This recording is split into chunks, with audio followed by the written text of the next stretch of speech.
Next up, we will have AgeWell, joined by Jennifer Curry and Jessica Dugan. Monica, we are going to keep you here to lead the conversation. We got a little bit of technical difficulties with our judges, but I think that first conversation went well, and we are figuring it out as we go. Okay. So a moment to switch over the people on the stage. And as we get ready for AgeWell, I want to remind everyone in the audience that AgeWell is Atlanta's one-stop shop for programs and services serving older adults and their families. It is a collaboration of some fantastic organizations here in Atlanta, and I see that we are being welcomed by Jennifer, and her associate Jessica should be out shortly. Howdy, Jennifer, how you feeling? I'm feeling great. What an exciting night. I don't know how, I'm just so glad to be a part of this project with so many other great programs. It's just really terrific. Fantastic. Monica, please begin our questioning. I'm going to exit stage right, and Jessica is going to be joining us. Thank you so much. I'm looking for the questions. I want everyone to know that I am filling in for all of our incredible judging staff, and so I am pulling up other questions with our technical difficulties. I'm sure that everyone can appreciate this. How are you doing, Jennifer? I'm doing great, Monica. How are you? I'm doing well. Thank you for your patience with us. Oh, well, thank you for our patience with us, because Jessica was supposedly on first, and then so we'll get us all on here together. It's so much fun, the COVID tech, right? But I think that we're ready to go. So the first question that we have for you is, how would this concierge model be expanded to reach more people? Well, that's a really great question. So this program was launched. Hi, Jessica. Monica, do you want to repeat the question just in case, if that's okay? Just in case, I don't think Jessica heard the question. Absolutely. The question is, how would this concierge model be expanded to reach more people?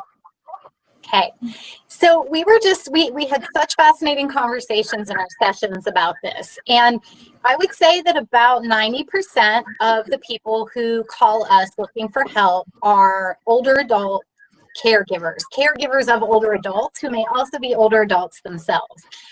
So they're often calling us, and they're asking us as the concierges to basically guide them through this process, but we're not always getting to talk to the older adult themselves. And those people are, as long as they are still cognitively intact, they are the ones that get to make their decisions about how they age and where they age.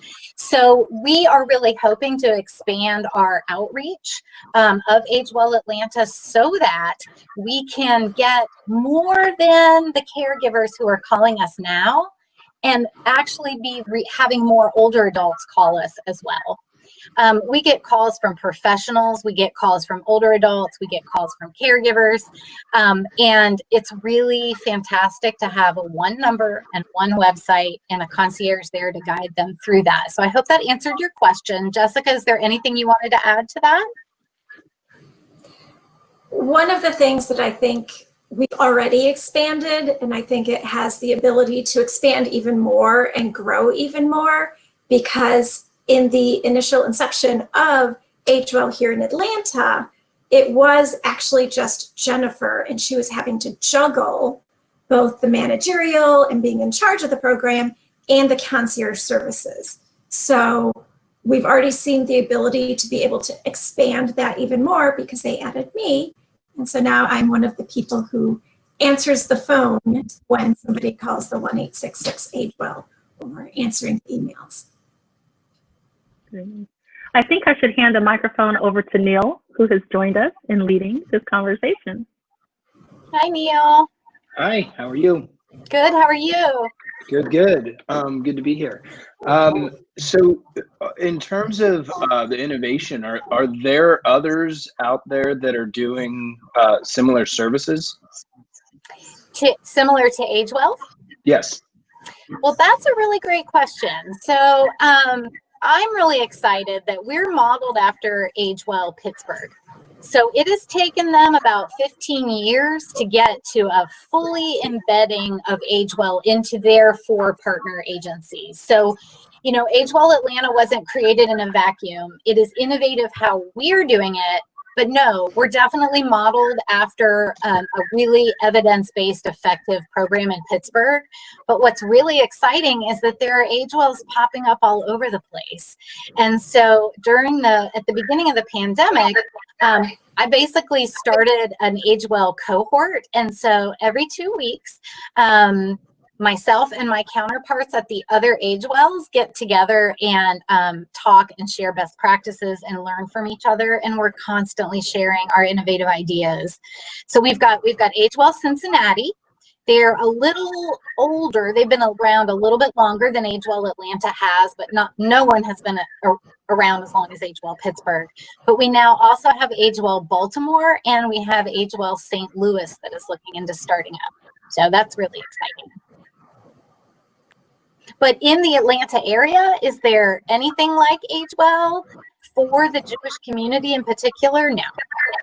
But the agencies that are part of our partnership, and I think you all heard those in the videos, so I haven't repeated those, but those 4 agencies coming together is kind of unprecedented, and for this AgeWell Atlanta collaborative. So that's a big innovation right there. Did that answer your question? It does, and yeah, coordination between multiple nonprofits is certainly unique and sometimes challenging. So that's admirable and great. And it didn't happen overnight, right? Jennifer, can you talk a little bit about, once you do reach those services you work with, is there enough capacity for programs and services in the community to refer folks to, or would that need to be expanded as well with the concierge service? Wow, that is a great and really complex question. There is not always capacity because, quite honestly, every agency of our 4 partners, there are 3 of those agencies provide direct services. So the Marcus Jewish Community Center, Jewish Home Life, and Jewish Family and Career Services provide those. But you know, if you're familiar with working with nonprofits, each agency has a variety of different funding sources for different programs that kind of come and go, right? And so the criteria for those programs, and it's incumbent upon Jessica and I to keep updated on all of those for people who call us, but there isn't always enough depending on whether someone can afford it or not, where they live. These are some barriers I'm mentioning, where people are geographically, and also there are waiting lists for services, because especially for people who want to stay within the Jewish community because of the quality and the reputation, Berman Commons, for example, assisted living in the Cohen home can meet that capacity for people who can afford those services. William Bremen Jewish Home is a top quality 5-star nursing home, and it's not just members of the Jewish community who want to go to William Bremen Jewish Home. So sure, there's absolutely a waiting list to get into those services. I think the biggest, and in fact, I'm going to turn it back on you. What do you think of all the services that people call us for? What do you think the one service is that we have that has the biggest capacity issue? In Atlanta in particular. Anybody? Affordable housing. I was going to say housing is definitely. It's housing. It's affordable housing. And, there's a wide variety of settings that older adults can choose to live in, anything from their own home to an apartment complex, to a senior apartment complex, to a continuing care retirement community, to assisted living. And people don't always know where they fit in, but, we have the Jewish and Zabin Towers, and those are HUD subsidized, low income housing for older adults. And the waiting lists for all of those in the Atlanta area are huge. They're especially right now, right? Thank you both so much for being here, Jennifer and Jessica. It has been an absolute pleasure. We're so grateful for everything you do.